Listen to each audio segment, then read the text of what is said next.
Hello everyone, so welcome back to my YouTube channel. आज हम start करेंगे class 10 का चैप्टर नंबर 3 का परिचय। ठीक है, मतलब इस वीडियो में हम इस चैप्टर की थोड़ी सी बेसिक जानकारी प्राप्त करेंगे और उसके बाद हम इस चैप्टर की एक्सरसाइज स्टार्ट करेंगे नेक्स्ट वीडियो में। ओके, तो चलिए पहले हम थोड़ा सा इसका इंट्रोडक्शन देख लेते हैं। तो सबसे पहले चैप्टर का नाम हमें दिया गया है दो चर वाले रैखिक समीकरण युग्म। ठीक है, देखिए पिछले चैप्टर में हमने क्या पढ़ा था, केवल एक चर पढ़ा था। इस चैप्टर में हमें क्या है, दो चर पढ़ने हैं।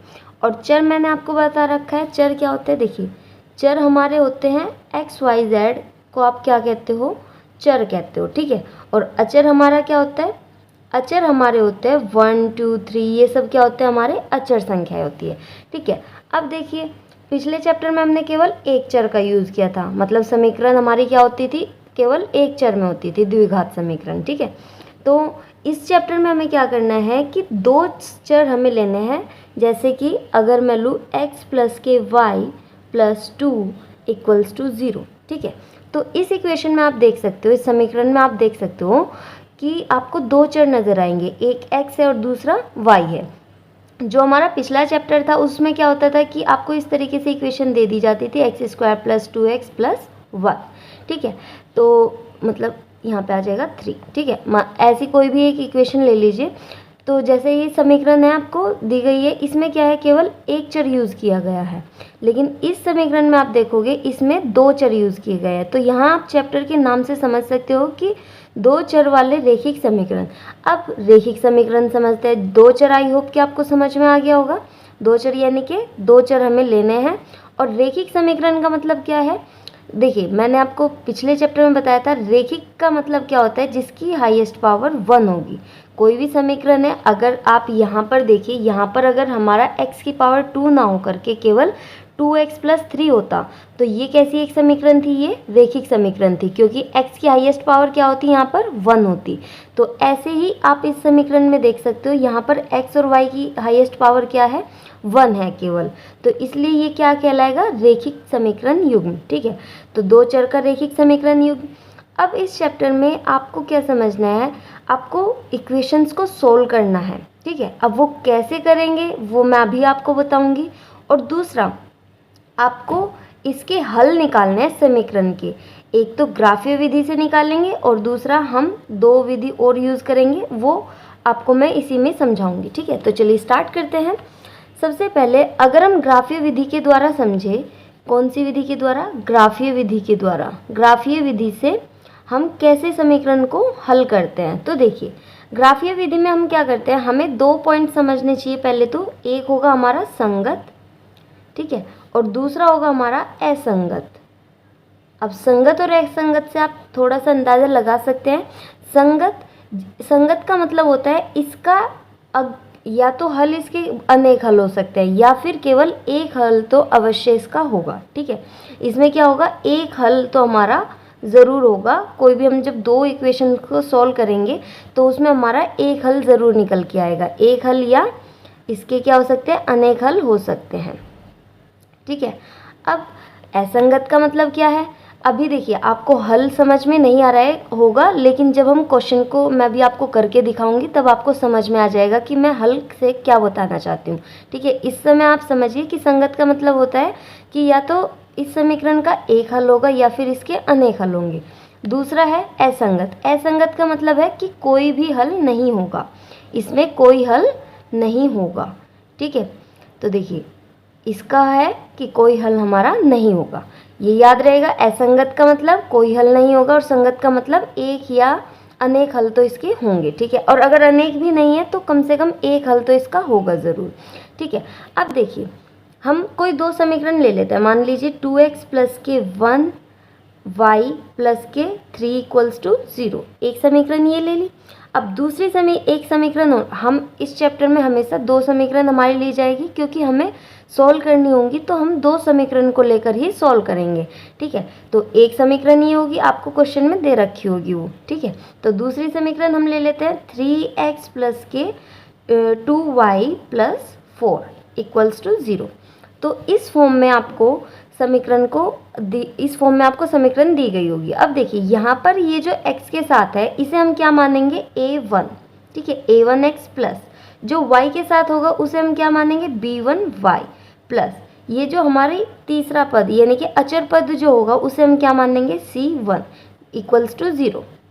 ठीक है, अब दूसरी समीकरण को हम कैसे मानेंगे, इसमें हमने a1 b1 और c1 मान रखा था, तो दूसरी में क्या हो जाएगा हमारा a2x, क्योंकि x तो दूसरी में भी और y भी, b2y plus c2 equals to 0। तो इस फॉर्म में आपको समीकरण दी गई होंगी क्वेश्चन में। जो x का गुणांक होगा उसे हम क्या मानेंगे, a1, जो y का गुणांक होगा उसे हम क्या मानेंगे, b1, जो यहाँ पे अचर पद होगा उसे हम क्या मानेंगे, c1। ठीक है, ऐसे ही दूसरी समीकरण में x का जो हमारा गुणांक होगा उसे हम क्या मानेंगे, a2, y का जो गुणांक होगा उसे b2 और यहाँ पर जो अचर पद होगा उसे c2। ठीक है, तो अब इसमें और इसमें ग्राफीय विधि के द्वारा क्या हमारा मतलब इसमें क्या संबंध है वो हम देखेंगे। ठीक है, तो ग्राफीय विधि में क्या बताया कि अगर संगत है तो यानी कि उसका एक हल होगा या फिर अनेक हल होगा। हमें क्या करना है, यहाँ पर x के अलग अलग मान रख के हल निकालेंगे, लेकिन उससे पहले हमें चेक करना होगा कि इसका एक हल है, अनेक हल है या कोई हल नहीं है। अब वो हम कैसे चेक करते हैं, उसमें आपको तीन तरीके से पता चलेगा। सबसे पहला क्या होगा, a1 अपॉन में a2 हमारा बराबर नहीं होगा b1 अपॉन में b2 के। ठीक है, इसमें क्या होगा कि a1 अपॉन में a2 जो x का गुणांक है दोनों में, a1 अपॉन में a2 और यहाँ पे जो y का गुणांक है दोनों में b1 अपॉन में b2, अगर ये बराबर नहीं आए, ठीक है, अगर ये बराबर नहीं है तो इसका मतलब क्या है, इसका मतलब है कि इसका केवल एक हल ज़रूर होगा। क्या है इसका मतलब, कि केवल एक हल ज़रूर होगा। ठीक है, एक हल, या फिर हम जिसे बोल देते हैं अद्वितीय हल। ठीक है, अद्वितीय भी आपको बहुत सारी जगह पे लिखा हुआ मिलेगा, तो ये ध्यान रखिएगा, अद्वितीय हल भी हम एक हल को बोलते हैं। ठीक है, तो अगर ये दोनों आपस में बराबर नहीं है तो इसका मतलब क्या है कि उसका कम से कम एक हल ज़रूर होगा। ठीक है, अब देखिए दूसरा हमारा पॉइंट क्या है कि अगर a1 अपॉन में a2 बराबर b1 अपॉन में b2 बराबर है c1 अपॉन में c2 के, अगर ये तीनों आपस में बराबर आ जाते हैं तो तब क्या पोजीशन होती है, तो तब हमारी क्या होगी कि इसके अपरिमित रूप से अनेक हल होंगे। अगर ये तीनों के, जैसे यहाँ पे x का गुणांक है, y के गुणांक है दोनों में, और यहाँ पर जो अचर पद है, अगर ये तीनों आपस में इनका अनुपात आपस में बराबर आ जाता है तो इसका मतलब है इसके अपरिमित रूप से अनेक हल होंगे। ठीक है, इसके अपरिमित रूप से अनेक हल होंगे। ठीक है, अनेक हल। अब तीसरा क्या है, तीसरा हमारा आता है कि कोई हल नहीं होगा। अब कोई हल नहीं होने की कंडीशन क्या है, अगर हमारा कोई हल नहीं है उसका मतलब क्या है, a1 अपॉन में a2 तो बराबर होगा b1 अपॉन में b2 के। ठीक है, लेकिन ये बराबर नहीं होगा c1 अपॉन में c2 के। अगर आपको इस तरह की कंडीशन दिख जाती है तो इसका मतलब है कि इसका कोई हल नहीं होगा। ठीक है, कि इसका कोई हल नहीं होगा। आई होप कि आपको ये तीनों कंडीशन समझ में आई हो। फिर अब देखिए हम इस तरीके की क्वेश्चन लेके समझेंगे कि कैसे ये अप्लाई होती है। देखिए एक चीज़ और ध्यान रखिएगा, जब भी हम इसका ग्राफ बनाएंगे, पहला किसका, अगर उसका एक हल होगा यानी कि इसका ग्राफ आएगा कि ये क्या करेगा, ये दोनों आपस में एक बिंदु पर ज़रूर काटेंगे। एक रेखा किसकी होगी, एक रेखा पहली समीकरण की होगी और दूसरी रेखा दूसरी समीकरण की होगी।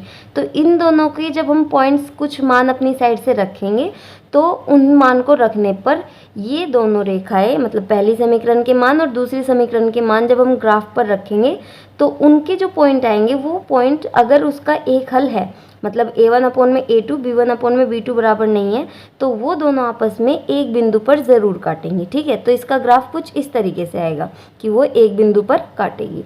अब अगर तीनों के तीनों बराबर है और अपरिमित रूप से अनेक हल है तो तब हम कहेंगे कि रेखाएं आपस में समपाती होंगी। क्या होंगी, समपाती होंगी।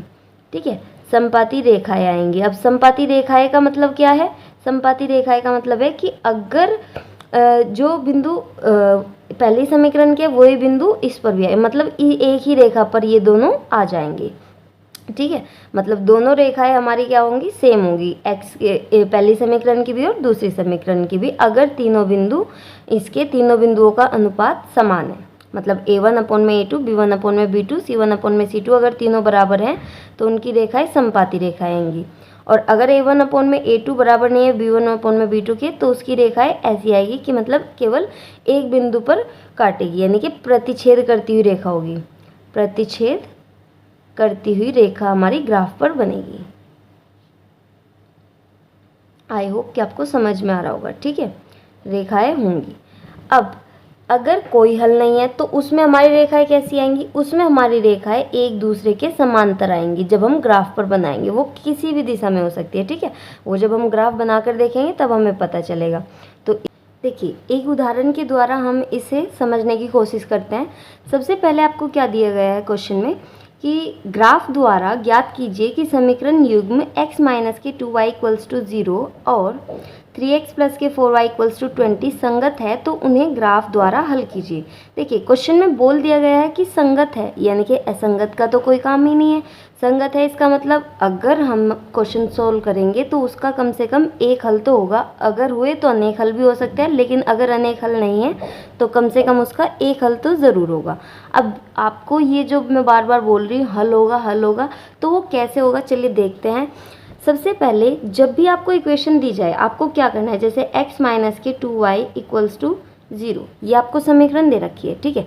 तो इधर अगर कोई डिजिट ऐसी होती है, जैसे कि दूसरी समीकरण हमें क्या दी गई है, दूसरी समीकरण में हमें दे रखा है 3x प्लस के 4y इक्वल्स टू 20, ये हमें दिया गया है। तो सबसे पहले आपको क्या करना है, इस 20 को आप इधर लेकर आओगे, ठीक है। तो क्योंकि उसमें तो 0 है तो 0 को इधर लाके कोई फ़ायदा भी नहीं है, तो इसलिए केवल आप इसे लेकर आओगे। 3x प्लस के 4y माइनस के 20, मतलब आपको इस फॉर्म में आपको सबसे पहले इक्वेशन बना देनी है। जैसे अब सबसे पहले हमें क्या करना है, चेक करना है कि इसके कितने हल हो सकते हैं, ठीक है। A1 इक्वल्स टू क्या है, 1 है। A2 क्या है हमारी, 3 है। यहाँ से देखिए, पहली समीकरण ये है, दूसरी समीकरण ये है। तो पहली समीकरण A1 की वैल्यू 1 है और A2 की वैल्यू हमारी क्या है, 3 है। फिर B1 की वैल्यू हमारी क्या दे गई है, -2, और B2 की वैल्यू हमें क्या दे रखी है, 4 दे रखी है। और साथ ही साथ वहाँ पर C1 की वैल्यू हमें क्या मिली हुई है, 0, और C2 की वैल्यू हमें क्या मिली हुई है यहाँ पर -20, ठीक है। तो हमें क्या करना है, जैसे मैंने आपको बताया था, चेक करना है सबसे पहले रख के। क्या आ जाएगा, इस A1/A2, तो 1/3 इक्वल्स टू यहाँ पे B1/B2। B1 की वैल्यू कितनी है, -2/4, और C1 की वैल्यू कितनी है, 0/-20। अब देखिए, यहाँ से जब आप इसे सॉल्व करोगे, 2 1 जा 2, 2 2 जा 4, तो ये यहाँ पर 1/3 और यहाँ पर आपका आएगा 1/-1/2 और इक्वल्स टू ये आ जाएगा 0। तो जब आप यहाँ पर देखते हो कि ना तो ये वैल्यू इसके बराबर है और ना ही इनमें से कोई भी आपस में बराबर नहीं है, तो ये वाला तो आप लास्ट वाले देखिए, जब आपके कोई हल नहीं होता है तो उसमें क्या होता है, ये दोनों आपस में बराबर होते हैं। लेकिन जब आपने पहला देखा होगा कि कम से कम कोई एक हल होगा, उसकी क्या कंडीशन थी कि ये दोनों आपस में बराबर नहीं होंगे, उसे आप मत देखो। तो ये दोनों आपस में बराबर नहीं है, तो इसका मतलब क्या है कि कम से कम इसका एक हल होगा। अब वो हल हमें चेक करना है। अब वो चेक कैसे करते हैं, हल कैसे निकालते हैं, वो हमें यहाँ पर समझना है। देखिए, आपको क्या करना है, बारी बारी से ये जो दोनों समीकरण दी गई है, इसमें x की वैल्यू आपको अपनी साइड से पुट करनी है और y का मान आपको चेक करना है कि क्या आएगा। तो सबसे पहले x का मान हम 0 से स्टार्ट करते हैं रखना। तो पहली समीकरण में जब हम x का मान 0 रखेंगे तो y का मान हमें क्या मिलेगा, देखिए पहली समीकरण क्या है वो लिख लेते हैं, x माइनस के 2y इक्वल्स टू 0, ये है पहली समीकरण। जब आप इसमें x का मान 0 रखोगे, माइनस के 2y इक्वल्स टू 0, तो आपको y की वैल्यू क्या मिल जाएगी, यहाँ से y इक्वल्स टू y, जब इधर ये इसके साथ गुना में, इधर जाके तो 0 ही आ जाना, ये इसके साथ गुना में भाग में जाएगा। 0 को किसी भी डिजिट से भाग करेंगे तो क्या आंसर मिलेगा, 0। तो y का मान भी आपको क्या मिल गया, 0 मिल गया। तो फिर आप x का मान क्या रखोगे, इसी समीकरण में 1 रखोगे। तो जब हम x का मान 1 रखेंगे, माइनस के 2y इक्वल्स टू 0, इसी समीकरण में x की जगह पे इस बार क्या रख दिया, 1 रख दिया, ठीक है। अब 1 रखने पर आपको क्या मिलेगा, देखिए 1 रखने पर आपको क्या मिलेगा, यहाँ पर ये आ जाएगा, माइनस के 2y यहीं पर रखा, उधर जाएगा ये, तो इधर आके माइनस के 1 हो जाएगा। तो y की वैल्यू यहाँ से कितनी मिली, y की वैल्यू मिल जाएगी 1/में माइनस के 2, माइनस से माइनस कैंसिल, तो y का मान आया 1/2। अब x का मान हम क्या रखेंगे, x का मान रखेंगे 2। तो 2 रखने पर हमें क्या मिलता है इस समीकरण में, जब हम x का मान 2 रखेंगे माइनस के 2y इक्वल्स टू 0, तो इधर माइनस के 2y यहीं पर रहेगा, ये उधर जाके माइनस के 2, तो y की वैल्यू आपको क्या मिलेगी, यहाँ पर आपको 1 मिल जाएगी। ठीक है, तो यहाँ पर हमें y के 3 मान मिले। ठीक है, जब हमने x का मान अपनी साइड से रखा, दो, क्योंकि ग्राफ पे आपको इसी तरीके से शो करना है कि आप x का मान अपनी साइड से कुछ भी रख सकते हो, और ऐसा नहीं है कि कुछ भी, मतलब थोड़ा सा ग्राफ को आपको देखना है कि आपका ग्राफ लिमिट से बाहर ना जाए, मतलब कि ऐसा ना हो जाए ऊपर नीचे ज़्यादा, तो थोड़ा सा आसपास ही चीज़ों को रखने की कोशिश कीजिएगा। ठीक है, तो y का मान हमने ये रखा, y का मान हमें मिल गया, x का मान अपनी साइड से रखने पर हमें y का कुछ मान मिल गया, किस में, पहली समीकरण में। तो इसे हम क्या कर लेते हैं, एक बॉक्स के अंदर बंद कर लेते हैं, फिर हम इसका ग्राफ बनाएंगे। ठीक है, तो देखिए इसका क्या मान आया हमारा, जब हमने x का मान रखा और y का मान हमें क्या मिला, सबसे पहले x का मान 0 रखने पे हमें y का मान क्या मिला, 0 मिला। फिर x का मान 1 रखने पे y का मान हमें क्या मिला, 1/2। अगर आप इसे डिवाइड करोगे तो आपको कितना मिलेगा, लगभग ये मिलेगा 0.5 के समथिंग आपको मिलेगा। तो x का मान 1 रखने पर आपको 0.5 मिलता है। फिर जब x का मान आप 2 रखते हो तो y का मान आपको कितना मिलेगा, 1 मिलेगा। ठीक है, क्योंकि हमने इसे डिवाइड क्यों किया, क्योंकि 1/2 आपको नहीं समझ में आएगा आप ग्राफ पर कहाँ शो करो, लेकिन जब आप देखोगे 0.5 यानी कि 0 से थोड़ा ऊपर जाके आप 5 बिंदु तक, तो आप मान सकते हो उसे। ठीक है, तो इसलिए हमने इसे डिवाइड कर लिया। अब इसका ये था, पहली समीकरण के सारे मान आए। ठीक है, तो अब हमें क्या करना है, दूसरी समीकरण का मान इसी तरीके से निकालना है। तो चलिए पहले रख लेते हैं। देखिए दूसरी समीकरण मैंने यहाँ पर लिख ली है। तो इसमें हम क्या करेंगे, पहले x का मान क्या रखेंगे, 0 रखेंगे। तो जब हम x का मान इस समीकरण में यहाँ पर 0 रख देंगे तो हमें ये कंप्लीट 0 हो जाएगा। 0 की मल्टीप्लाई 3 में करेंगे तो आंसर 0 प्लस 4 इंटू में y इक्वल्स टू, ये इधर ले जाएंगे तो कितना हो जाएगा, ये 20 हो जाएगा प्लस का। तो 4y इक्वल्स टू 20 मिला। यहाँ से y का मान हमें कितना आ जाएगा, 20 डिवाइड बाई, ये इसके साथ गुना में, इधर आके भाग में, तो कितना मिल जाएगा, 5 हमें यहाँ से मिल जाएगा। तो x का मान 0 रखने पे y का मान 5 मिला। फिर x का मान अब हम क्या रखेंगे, x का मान हम रख लेंगे 1। तो 1 रखने पे यहाँ पे 3 मिलेगा प्लस के 4y इक्वल्स टू 20। तो ये उधर लेकर जाएंगे, 4y इक्वल्स टू 20 माइनस के 3 इक्वल्स टू y, यहाँ पर हमें कितना मिल जाएगा, यहाँ से हमें मिल जाएगा 20 में से 3 माइनस करेंगे तो हमें मिलेगा यहाँ पर 17, और ये इसके साथ गुना में, इधर आके भाग में हो जाएगा। ठीक है, तो यहाँ से जब हम इसे डिवाइड करेंगे तो कितने टाइम्स कटेगा, तो ये मान आपको यहाँ से इसे डिवाइड करके मिल जाएगा। ठीक है, अब देखिए तीसरा मान हम क्या रखेंगे, x का बराबर 2 रखने पर क्या मिलेगा, x बराबर 2। यहाँ पर जब हम 2 रखेंगे तो 3 2 जा 6 हो जाएगा प्लस के 4y इक्वल्स टू 20। यहाँ से ये इसे उधर लेके जाएंगे, 4y इक्वल्स टू 20 माइनस के 6, कितना मिलेगा हमें, 4, ये 4 है। ठीक है, 20 में से 6 गया, कितना मिल जाएगा हमें यहाँ पर, ये 14 हमें मिल जाएगा। ठीक है, तो 4 इक्वल्स टू 14 डिवाइड बाय 4। ठीक है, जब आप इसे काटोगे कितने टाइम्स कटेगा, ये मान आपको मिल जाएगा। अब हमें क्या करना है, इसे भी जैसे हमने उसका बॉक्स बनाया था ऐसे ही इसका भी हम बॉक्स बना लेंगे कि x का मान कुछ भी रखने पर हमें y का मान क्या प्राप्त होता है। तो x का मान जब हमने 0 रखा इसमें तो हमें y का मान कितना मिला था, 5 मिला था। जब हमने x का मान 1 रखा था तो y का मान हमें 4.25 मिला। जब हमने x का मान कितना रखा, 2 रखा, तब हमें 3.5 मिला। देखिए आपको ज़रूरी नहीं आपके 3 पॉइंट तक ही लिखे, आप आगे भी 2-3 पॉइंट तक इसे लेकर जा सकते हैं, क्योंकि कहीं ना कहीं वो एक दूसरे को एक बिंदु पर ज़रूर काटेंगे। ठीक है, अब वो बिंदु कौन से होते हैं कि किस बिंदु पर वे आपको काटते हैं, वो आपको कैसे मिलेंगे, जब आप इन दोनों समीकरणों को सोल्व करोगे ना, तो तब आपको वो मिल जाएंगे। ठीक है, अभी इससे मैं सोल्व करने भी आपको बताऊँगी कि कैसे सोल्व करते हैं। चलिए पहले हम इसका ग्राफ देख लेते हैं कि कैसा आता है। देखिए मैंने ग्राफ बना लिया है और साइड में ये जो पॉइंट्स अभी हमने नोट किए हैं वो लिख लिए हैं। ठीक है, अब देखिए सबसे पहले हमारी जो पहली समीकरण के पॉइंट्स थे वो देखते हैं। पहला पॉइंट क्या है, जब हमारा 0 है यहाँ पर हमारे क्या होता है, दोनों y भी और x भी हमारा क्या होता है, 0 होता है। ठीक है, तो इस पॉइंट पर आपके पहला जो हमारा है 0 0, तो फर्स्ट पॉइंट यहाँ पर हो गया। अब दूसरा क्या है, जब हमारा x 1 है तो y का मान कितना है, 0.5 है। तो जब हमारा x 1 है और 0.5 कहाँ होगा आपका, देखिए यहाँ से 1 से थोड़ा सा इन दोनों का हाफ ही होगा बीच में, यानी कि ये कोई पॉइंट होगा हमारा। ठीक है, अब दूसरा क्या है, जब हमारा x का मान 2 है तो 1 का मान हमारा कितना है, y 1 आया। तो x का मान जब 2 है तो 1 का मान हमारा 1 है, सॉरी y का मान हमारा 1 है, ठीक है। अब दूसरे समीकरण में अब हम क्या करते हैं, हम इस रेखा को थोड़ा सा आपस में मिला लेते हैं। तो जब हमने इसे मिलाया तो ये इस तरीके से कुछ मिलेगी, ऐसे आपको करके इसे मिला लेना है, ठीक है। अब देखिए, अब ये तो होगी हमारी, ये रेखा कौन सी थी हमारी, थी हमारी x माइनस के 2y इक्वल्स टू 0, ठीक है। अब जो दूसरी रेखा थी जो हमारी क्या थी, 3x प्लस के 4y इक्वल्स टू 20 वाली, ठीक है, उसके पॉइंट्स क्या क्या आते हैं, जब हमारा 0 था तो y का मान कितना है हमारा 5 है, तो यानी कि यहाँ पर पहला पॉइंट लगेगा। फिर जब हमारा x का मान 1 था तो y का मान 4.25 था, तो जब x का मान 1 था तो y का मान कितना है 4.25, यानी कि 4 से और 2 तक बिंदु यहाँ कहीं जाएगा इसका। तो ये दोनों आपस में कहाँ मिलेंगे, ऐसे, जहाँ पर जिस पॉइंट पर ये दोनों आपस में मिलेंगे उसे हमें मान लेना है, तो ये पॉइंट है, ठीक है। फिर तीसरा क्या है, जब हमारा x का मान 2 है तो y का मान 3.5, तो जब x का मान हमारा क्या है 2 है तो y का मान हमारा कितना है 3.5 है, यानी कि 3 यहाँ पर और 5 यहाँ पर जाएगा और 2 हमारा यहाँ पर, ये आपस में मिलेगा, ठीक है।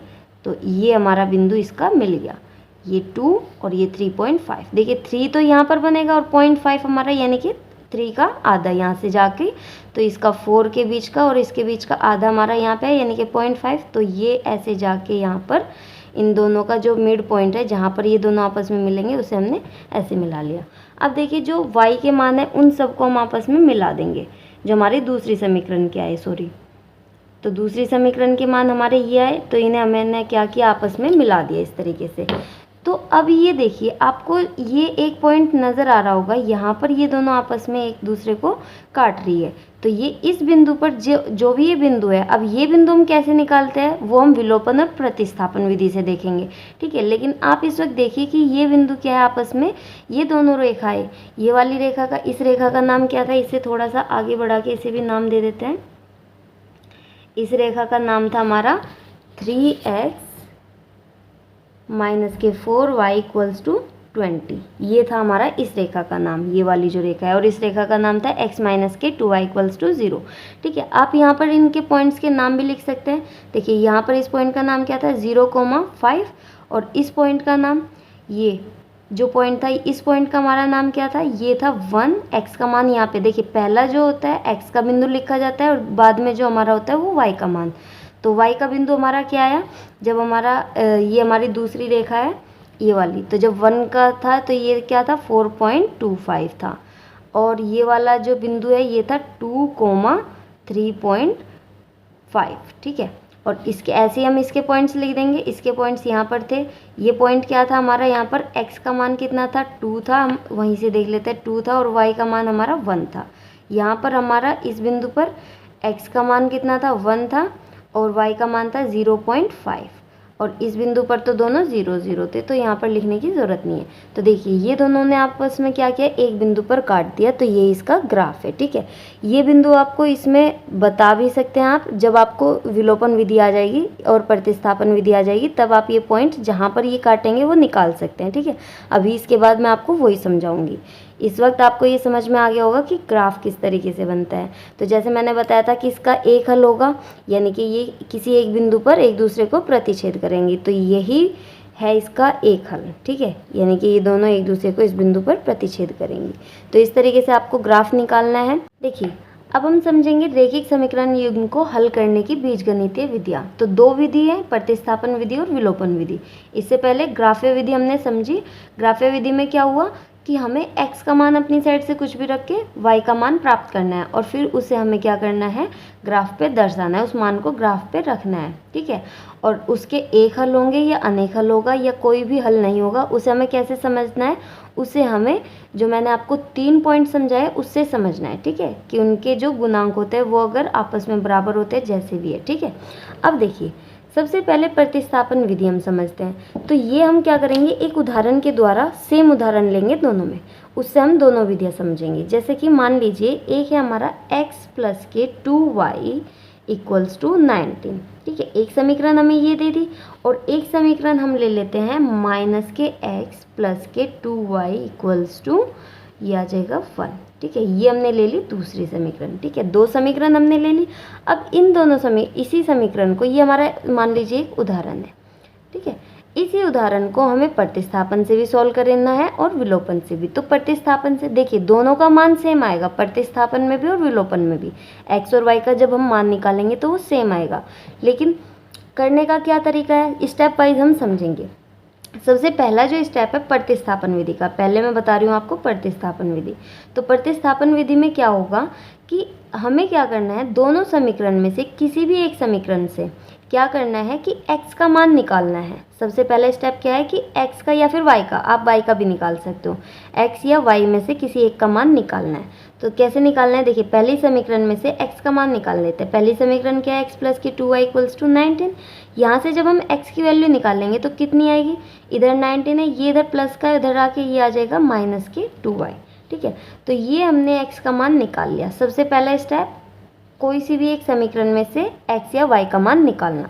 फिर जो दूसरा स्टेप है, दूसरा स्टेप क्या है, अब इस मान को हमें क्या करना है, दूसरी समीकरण में, जिसमें से निकाला था उसमें नहीं, दूसरी समीकरण में हमें पुट करना है। तो देखिए दूसरी समीकरण में क्या है हमारी, माइनस के x प्लस के 2y इक्वल्स टू 1, ये हमारी दूसरी समीकरण। इसमें हमें क्या करना है, इस x के मान को पुट करना है, 19 माइनस के 2y प्लस 2y और इक्वल्स टू 1। तो अब इसे सॉल्व करेंगे, माइनस के 19 माइनस, ये बाहर माइनस है तो अंदर का निशान चेंज हो जाएगा, प्लस के 2y equals to 2y equals to 1। तो यहाँ से हमारी क्या आ जाएगी, इसे उधर ले जाएंगे, ये उधर जाके क्या हो जाएगा, प्लस का हो जाएगा। यहाँ से 2y और 2y कितने हो जाएगा, 4y हो जाएगा इक्वल्स टू 1, और ये 19 इधर माइनस का, इधर आके प्लस का हो जाएगा।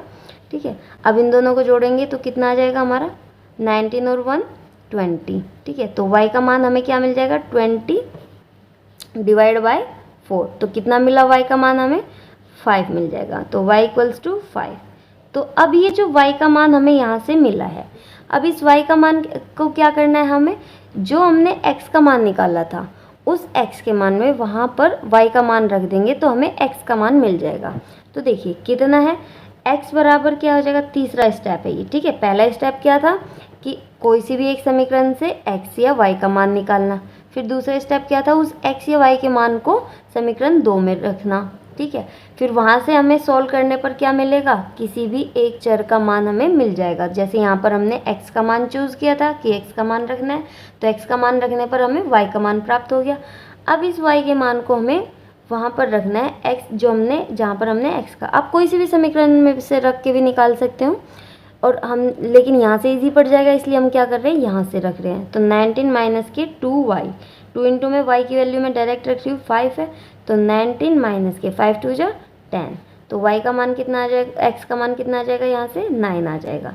तो इस तरीके से आपको दोनों का मान निकाल लेना है। ठीक है, तो यहाँ से x का मान 9 आ गया और वहाँ से y का मान 5। तो यही सेम क्वेश्चन अब हम क्या करेंगे, विलोपन विधि से। आई होप कि आपको प्रतिस्थापन विधि समझ में आ गई होगी। अगर नहीं आई है तो आप एक बार रिपीट करके वीडियो को फिर से देख लीजिए, आपको अच्छे से आ जाएगी। अब हम विलोपन विधि को समझते हैं। सेम यही क्वेश्चन हम विलोपन विधि से करेंगे। देखिए विलोपन विधि से कैसे करते हैं, जैसे कि हमारा क्वेश्चन था x प्लस के 2y इक्वल्स टू 19। दूसरी समीकरण थी माइनस के x प्लस की 2y इक्वल्स टू 1। ज़्यादातर बच्चों को क्या होता है कि ये विलोपन विधि बहुत इजी लगती है। ठीक है, ये कौन सी है, विलोपन विधि। लेकिन क्वेश्चन में अगर आपको दिया गया है कि प्रतिस्थापन से कीजिए तो आप प्रतिस्थापन से भी कर सकते हो। ठीक है, लेकिन ज़्यादातर बच्चे क्या करते हैं, विलोपन को चूज़ करते हैं क्योंकि वो बहुत ईजी लगती है। देखिए इसमें क्या होता है, हमें कोई भी एक चर का गुणांक सेम करना पड़ता है। या तो आप इसका सेम कर लीजिए या फिर इसका सेम कर लीजिए। अगर क्वेश्चन में सेम दे रखा है, जैसे कि इसमें सेम है तो इसमें सेम हमें इसमें बनाने की ज़रूरत नहीं है। लेकिन जब आप आगे क्वेश्चन करोगे तो उसमें ऐसा होगा कि किसी एक में तो यहाँ पर 2x दे दिया, यहाँ पर x छोड़ दिया, तो आपको कोई भी एक चर को आपको समान बनाना होता है। अगर वहाँ पर 2 है तो आपको इसका भी 2 बनाना पड़ेगा। उस स्थिति में हम क्या करते हैं, जब हम वो क्वेश्चन करेंगे मैं आपको तब समझा दूंगी, ठीक है। फिलहाल आप यहाँ से समझिए कि इसे सॉल्व कैसे करते हैं। तो आप डायरेक्टली क्या कर देते हो, इन्हें माइनस कर देते हो अगर माइनस करने की ज़रूरत पड़ी है। जैसे कि इसमें हमें माइनस करने की ज़रूरत नहीं पड़ी, हमें क्या करना होता है, एक चर पूरी तरह से ख़त्म करना होता है। अगर उसका मान सेम है तो ठीक है, अगर नहीं है तो हमें वो बनाना पड़ता है। जैसे यहाँ पर 1 है और यहाँ पर भी 1 है, तो 1x, यहाँ पर भी 1x। अगर यहाँ पे ये माइनस नहीं होता तो हम क्या करते, इस पूरी समीकरण को माइनस से मल्टीप्लाई कर देते, लेकिन यहाँ पर माइनस है इसलिए हमें ये घटाने की ज़रूरत नहीं है। तो हम क्या लिखेंगे कि दोनों समीकरण को जोड़ने पर, तो जब हम इन्हें जोड़ देंगे तो ये डायरेक्ट यहाँ पर क्या हो रहा है, कैंसिल हो रहा है, एक प्लस का एक माइनस का। अब यहाँ से आपको क्या मिल रहा है, यहाँ से आपको दोनों को ऐड का निशान लग रहा है तो दोनों को ऐड कर देंगे, 2 और 2 4y इक्वल्स टू 19 और 1 20। तो यहाँ से y का मान आपको क्या मिल जाएगा, 20 डिवाइड बाय 4 इक्वल्स टू, ये y का मान आपको यहाँ से मिलेगा, आपको क्या मिल जाएगा, 5 आपको मिल जाएगा, ठीक है। अब इस y के मान को आपको क्या करना है, जैसे ये 2 समीकरण थी हमारी, एक समीकरण ये थी, एक समीकरण ये थी, तो इन दोनों में से कोई सी भी एक समीकरण में इस y के मान को हमें पुट कर देना है। जैसे कि पहली समीकरण में हम रख देते हैं, पहली समीकरण है हमारी x प्लस के 2y इक्वल्स टू 19। तो जब y का मान हम यहाँ पे रखेंगे तो कितना आ जाएगा, 5 2 10 इक्वल्स टू 19। तो x इक्वल्स टू 19, ये उधर जाके माइनस के 10, तो कितना आ जाएगा इसका मान, ये आ जाएगा हमारा 9, ठीक है। तो देखिए यही सेम मान हमारा प्रतिस्थापन से भी आया था, आप देख सकते हैं y का मान 5 और x का मान 9 था, और यहाँ से विलोपन से भी हमारा सेम ही आ रहा है, ठीक है। तो दोनों विधि में से आप कोई सी भी विधि यूज़ कर सकते हैं, मान हमारा सेम आना है।